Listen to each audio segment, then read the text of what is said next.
오늘 이제 13장 마지막 장이죠. 그런데 어제 12장과 이 13장 사이는 1년의 세월이 지난 다음의 이야기입니다. 어제는 어떤 일이 일어났습니까? 이제 성벽 재건을 다 완공했죠.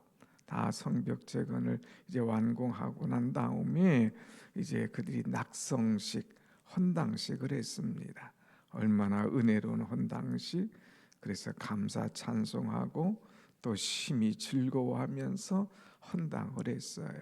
특별히 헌당에서 기억하고 우리에게 도전을 주는 것은 모든 사람들이 헌당한 그 성벽 위에 올라갔다고 하는 것, 자기들이 지었던 성벽, 그 지으면서 과정에서 일어났던 모든 것들을 기억할 수 있도록 두 대열로 나눠서 한쪽은 이렇게 또 한쪽은 이렇게 하면서 마지막에 가서 만나는 그런 장면을 보았습니다.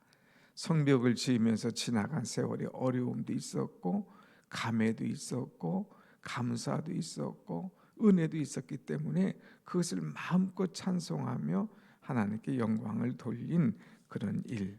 또 더 나가서 마지막에 제사장과 레위인들을 위하여서 그들의 몫을 이제 쓸 수 있도록 항상 11조와 창고를 지어서 그들이 이제 다 성전에 와서 일을 할 수 있도록 이런 일들을 허락한 것을 보았습니다.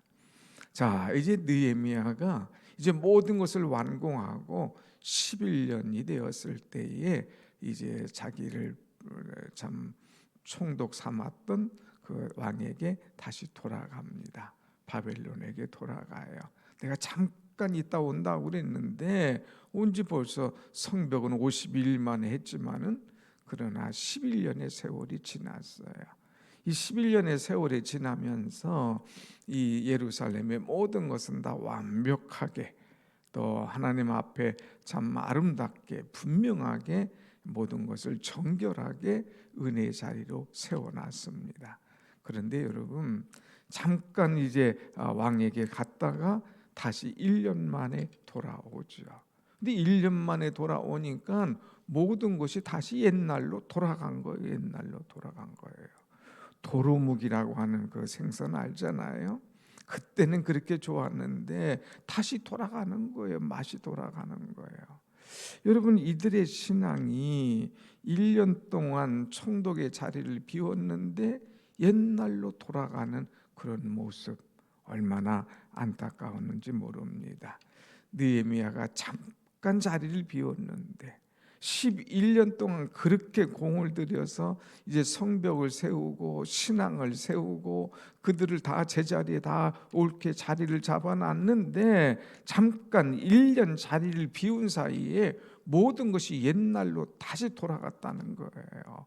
은혜의 자리, 감사의 자리, 축복의 자리가 아니라 이제 그들이 신앙이 없는 자리, 또 이단과 또 악한 것들과 손잡은 자리, 옛날의 원망의 자리로 다시 돌아간 거예요. 그래서 이것이 너무너무 안타까운 거예요.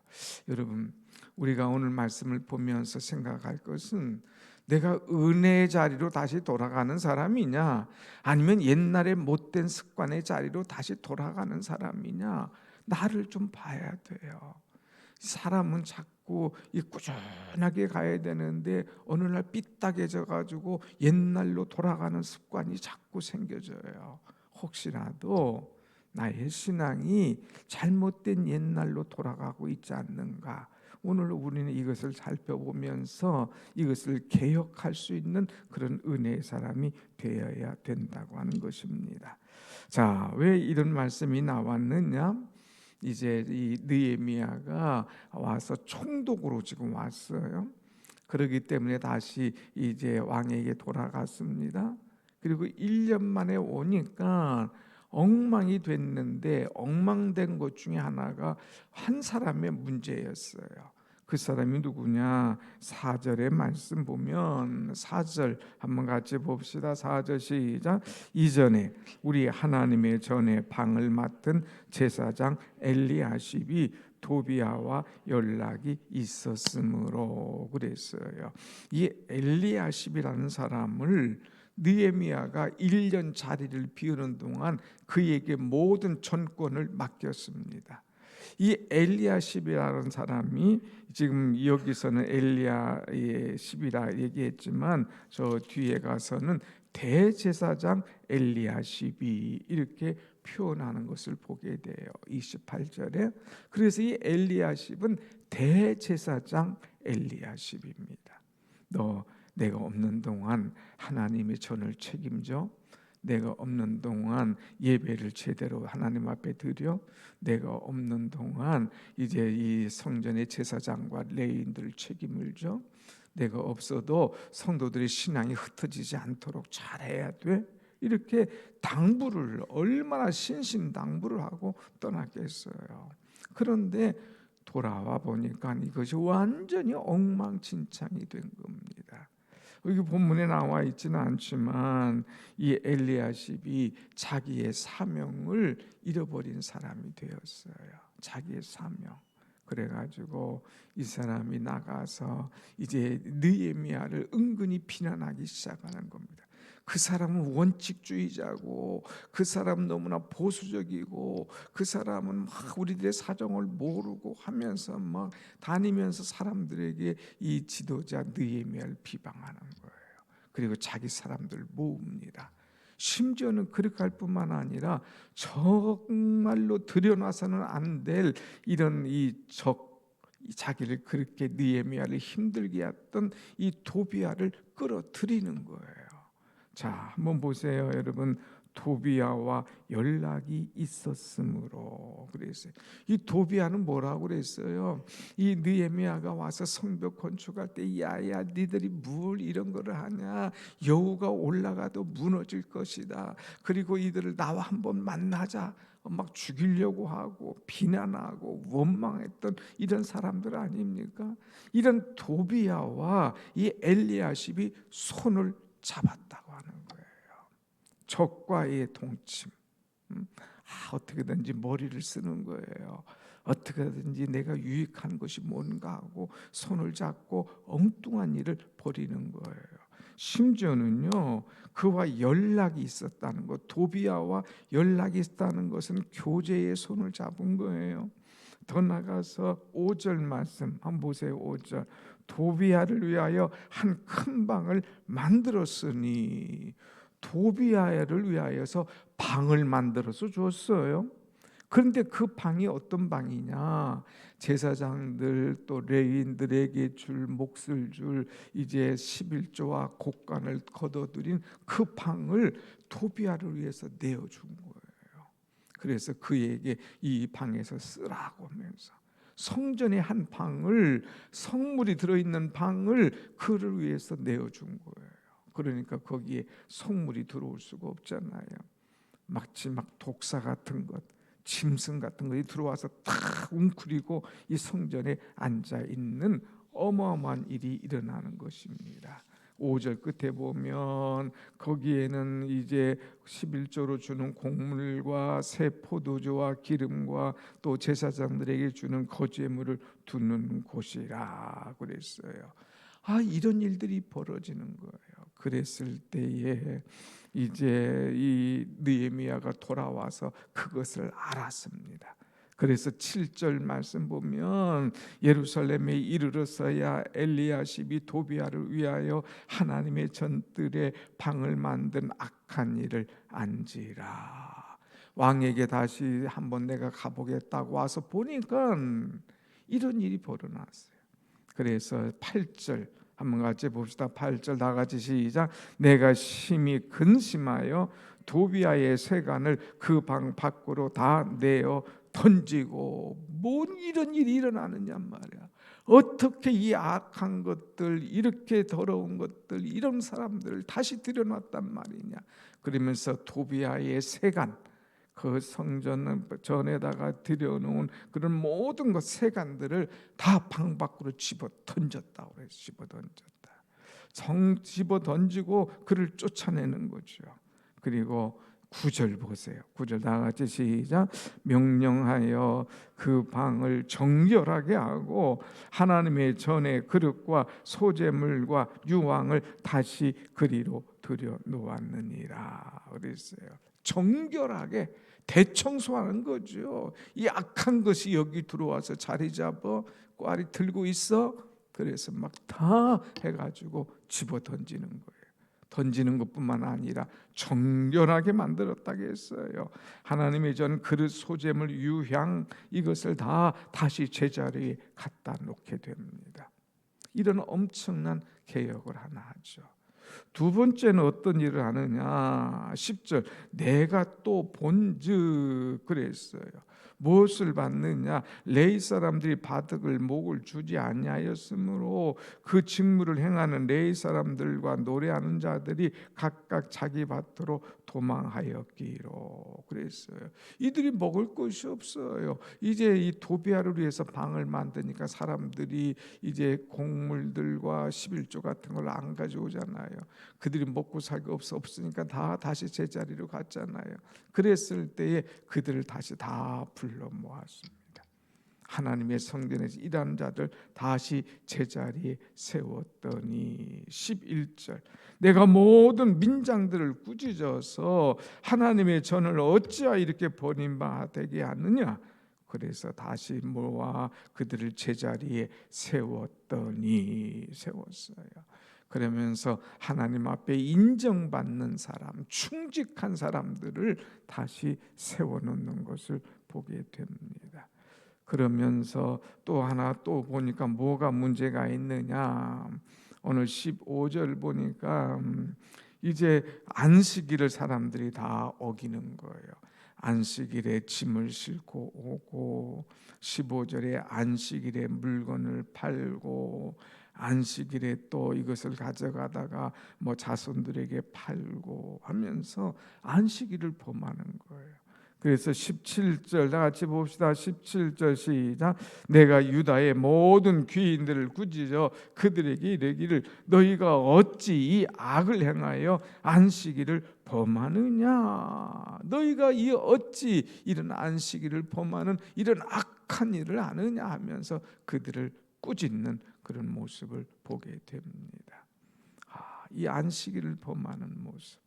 그래서 21절 보니까 이제 그 후부터는 안식일에 다시 오지 아니하였느니라. 너희들 안식일에 이런 일을 범하기만 해봐. 내가 너희를 잡을 거야. 그러면서 아주 호되게 얘기하는 거예요. 그래서 안식일을 철저하게 지키는 그런 모습. 자, 또 그 다음에 가만히 보니까 어떤 문제가 있냐. 23절 봅시다. 23절 시작. 그때에 내가 또 본즉 유다 사람이 아스돗과 암몬과 모압 여인을 맞아 아내로 삼았는데 그랬어요. 그 전에 말했잖아요. 이 우리가 10장에서 모든 것을 한 다음에 이제 하나님 앞에 우리가 말씀대로 살자, 주의를 철저하게 지키자, 말씀대로 살자, 또 이방 것들과 혼인하지 말자 하면서 하나님 앞에 11조를 드리자 10장에서 언약을 했잖아요. 약속을 했잖아요. 그런데 그것이 다 돌아간 거예요. 안식일도 지키지 않나, 11조도 드리지도 않아. 이제 또 나가서 이방 것들과 또 다시 결혼하고 막 그러는 거예요.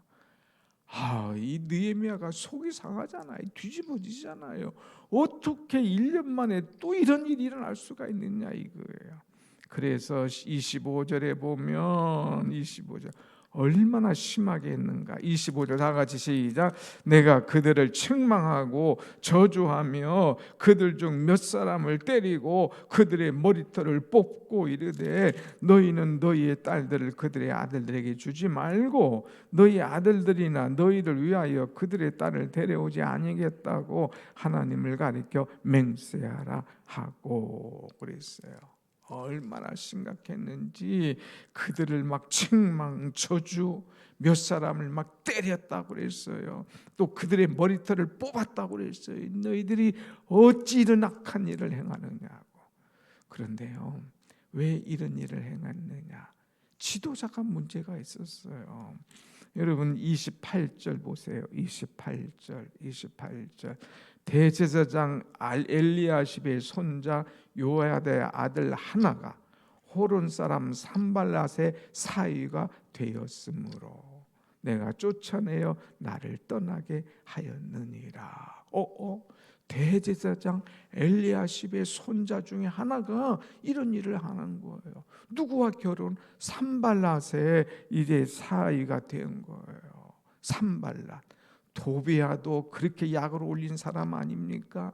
산발랏도 그렇게 뒤에서 이 느헤미야를 힘들게 한 사람 아닙니까? 그런데 엘리야십이 그걸 분명히 알매도 불구하고 그들과 사돈간 이제 결혼을 시키는 그런 자가 되었다는 거. 아니 어떻게 이 성전을 이렇게 더럽히고 이렇게 하나님의 전을 엉망으로 만들고 원망하고 불평하고 막 잡아 끌어내리려고 했던 사람들, 어떻게 제사장이 그것을 다 알면서도 그 사람들과 손을 잡아? 있을 수 없는 얘기지. 그러면서 다 그들을 쫓아내었어요. 대제사장이 가족이고 뭐고 다 쫓아내서 나를 떠나게 하였더라. 얼마나 신앙개혁을 강하게 했는지. 여러분 이것 생각하면 한번 돌아보세요. 우리가 하나님 앞에 내가 이렇게 살겠노라고 십장에서 약속했는데 언제부턴가 내가 삐딱해져 가지고 옛날로 돌아가냐 이거. 옛날로 하나님의 말씀을 버린 사람, 하나님께서 그렇게 사귀지 말라고 하는 사람, 하나님 앞에 안식일을 범하는 사람, 하나님 앞에 11줄 드리지 않는 사람, 악한 것을 끌어다가 드린 사람, 이런 사람으로 바뀌어진 모습. 혹시라도 우리에게 이런 거 하나라도 흉내내는 것이 있다면 과감하게 청산해야 된다는 거예요. 이것이 얼마나 신앙생활하다 보면, 목회하다 보면 그런 일이 종종 있어요. 그렇게 하지 않기로 약속했는데 또 옛날 일이 슬금슬금 들어와. 옛날의 행위로 살살살살 돌아와. 아니에요. 철저하게 직분 받기 전에는 그렇게 할 때, 직분 받을 때는 절대로 이러면 안 된다 약속했는데 또 다시 옛날로 다 넘어져요. 옛날로 돌아가요. 천만의 말씀. 하나님이 이런 일을 기뻐하지 않는다는 거예요. 그래서 느헤미야가 이런 엄청난 신앙 개혁을 한 다음에 한 말이 있어요. 똑같이 3번이나 기록했는데 뭐라겠느냐. 14절 다 같이 봅시다. 14절 시작. 내 하나님이여 이 일로 말미암아 나를 기억하옵소서. 네, 거기까지. 22절 맨 마지막에 내 하나님이여 나를 위하여 이 일도 기억하옵소서. 주의 크신 은혜대로 나를 아끼시옵소서 그랬어요. 마지막 31절 내 하나님이여 나를 기억하사 복을 주옵소서. 3가지 기억하옵소서. 하나님을 위하여 이런 신앙의 개혁을 일으킨 것, 하나님 저를 기억하여 주옵소서.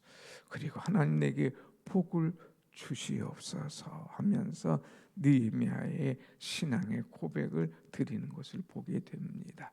여러분, 하나님 기억하여 주옵소서. 내가 이런 신앙의 개혁을 일으킨 것, 교회의 개혁을 일으킨 것, 성도들의 개혁을 일으킨 것, 하나님 기억하여 주시고 하나님 내게 복을 내려 주옵소서 하는 그런 엄청난 은혜의 기도를 마지막에 하고 마치는 것을 보게 됩니다.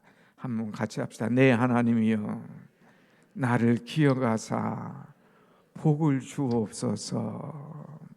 하나님께서 여러분을 기억하실 수 있는 그런 사람이 될 수 있도록 개혁하고 새로워지고 모든 것을 다시 다 제자리에 돌려놓을 수 있는 그런 사람.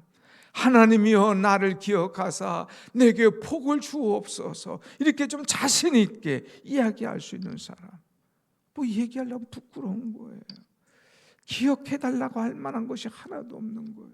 하나님 내게 복 달라고 막 참이 말도 못하는 그런 부끄러운 존재, 자신 없는 존재 되지 말고 좀 당당하게 하나님, 내가 하나님을 위하여 일하는 이것들을 좀 기억하여 주옵소서.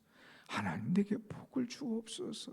이야기할 수 있는 은혜의 사람, 기도의 사람, 또 하나님의 믿음의 사람들이 다 되시기를 간절히 축원합니다. 아멘.